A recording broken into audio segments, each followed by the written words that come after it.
नमस्कार, स्वागत है आपका एमपी तक पर। मैं हूं रवीशपाल सिंह।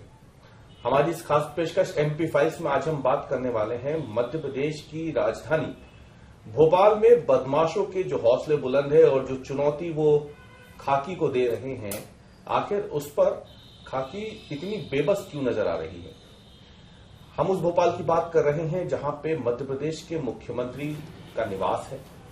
हम उस मध्य प्रदेश की बात कर रहे हैं, उस राजधानी की बात कर रहे हैं जहां से पूरा प्रदेश चलता है।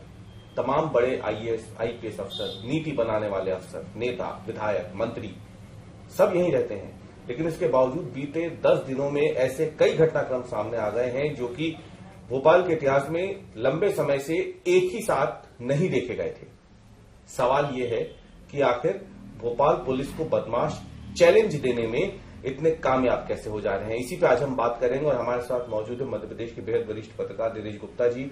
दिनेश जी, इतना लंबा अनुभव तो आपका भी रहा है भोपाल में, क्या ऐसी कभी कोई स्थिति देखी आपने कि मध्य प्रदेश में बदमाश भोपाल के हर इलाके को, हर कोने को अपना निशाना बना रहे हैं? फिर भले ही वो बाहरी भोपाल का इलाका हो, जेल रोड का इलाका हो, नई जेल जो बनी है करोन के पास, हम होशंगाबाद रोड की बात करें, हम बागसेवनिया की बात करें, हम शाहपुरा की बात करें, यहां तक कि 4 इमली से सटा हुआ 5 नंबर स्टॉप जहां से कई बार बड़े अफसर, यहां तक कि डीजीपी की गाड़ी भी कई बार निकलती होगी, वहां सरेआम शाम को 7 बजे पिटाई हो जाती है। लेकिन क्या लगता है आपको कि इसके पीछे की क्या वजह लग रही कि बिल्कुल डर खत्म हो गया राजधानी भोपाल की पुलिस का? देखिए, ये डर तब खत्म होता है जब कोई राजनीतिक संरक्षण अपराधियों को प्राप्त होता है। अपराधी किससे डरता है? पुलिस से डरता है। और पुलिस पर दबाव किसका होता है? राजनेताओं का होता है। यदि राजनेता ने फोन कर दिया कि आप फलाने बदमाश को छोड़ दीजिए, जो नियमित कार्रवाई होती है उसमें भी यदि आप दखल दे रहे हैं और स्वीकार कर रहे हैं, ये स्वीकार क्यों कर रहे हैं? क्योंकि आपने जो पोस्टिंग है पुलिस थानों में, जो पुलिस बल तैनात किया, वो भी कहीं ना कहीं राजनीतिक सिफारिश से तैनात किया है।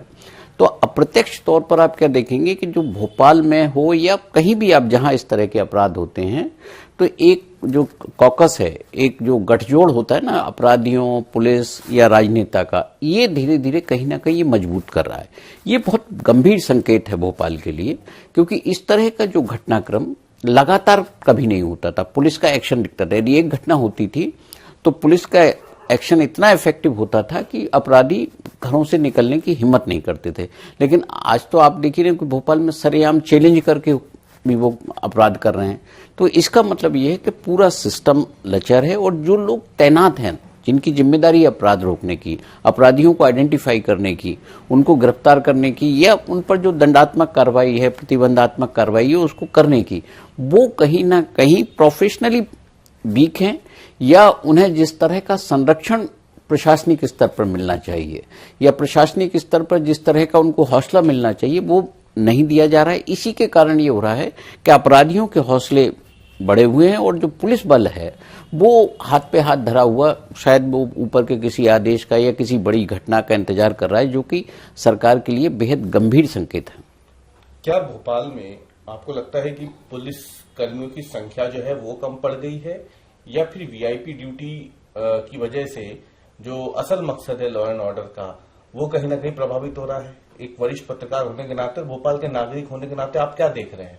नहीं, देखिए, ये वीआईपी ड्यूटी और इस सब का बहुत ज्यादा फर्क नहीं होता। ये पुलिसिंग जो करते हैं, जिनको पुलिसिंग करनी है, यदि पुलिस कमिश्नर है तो उसको क्या वीआईपी ड्यूटी करना है? उसको तो नीचे से रिपोर्ट लेनी है और एक्शन लेना है।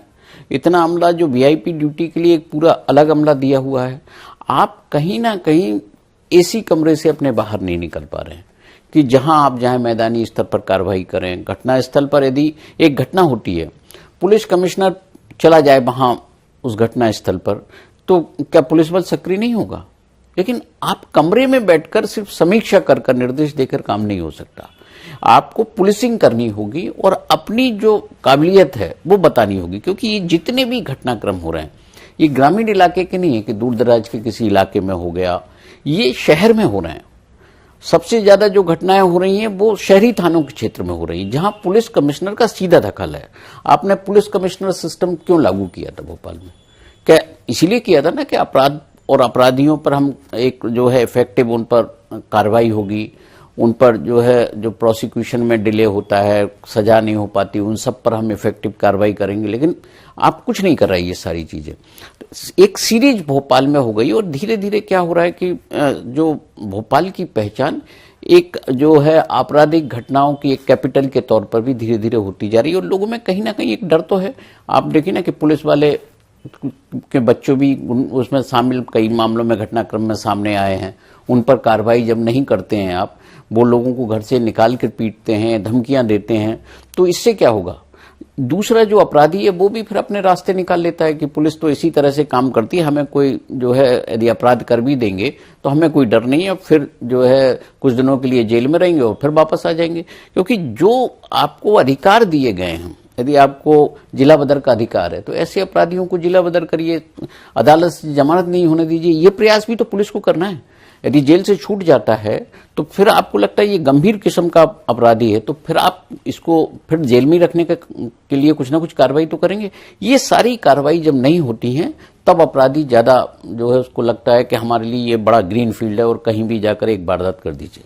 लेकिन हम देख रहे हैं कि पुलिस बाद में जुलूस तो निकालती है ऐसे अपराधियों को पकड़ के, तो क्या इससे भी मनोबल नहीं टूट रहा है इन लोगों का?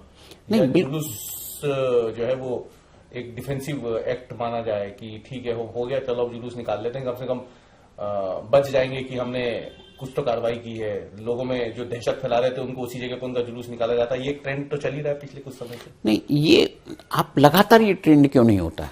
आप एक दिन कोई बड़ी घटना हो जाती है जिसमें पुलिस की बदनामी होती है, उसकी काबिलियत पर जब सवाल खड़े होते हैं तो आप एक इफेक्टिव पुलिसिंग करते हैं और कार्रवाई करते हैं और उसको अरेस्ट करके जुलूस निकालते हैं। तो उसके महीने 15 दिन बाद, 2 महीने बाद फिर एक घटना हो जाती है। हाँ, तो जब ये घटनाएं हो रही, मतलब एक तरह की घटना नहीं है, लूट की घटना अलग है, लोगों को डराने धमकाने की घटनाएं अलग है, आग सब तरह की घटनाएं हैं। केवल सिंपल ये नहीं है कि कोई चोरी हो गई। एक चोरी तो हमने देखी थी कि एक 4 इमली पे चोरी हुई, 4 इमली पे लूट हुई। अब सरेआम अपराधी चैलेंज करके वारदात कर रहे हैं तो भी गंभीर बात है। तो ये जो हो रहा है केवल एक दिन किसी का जुलूस निकालने से नहीं होता।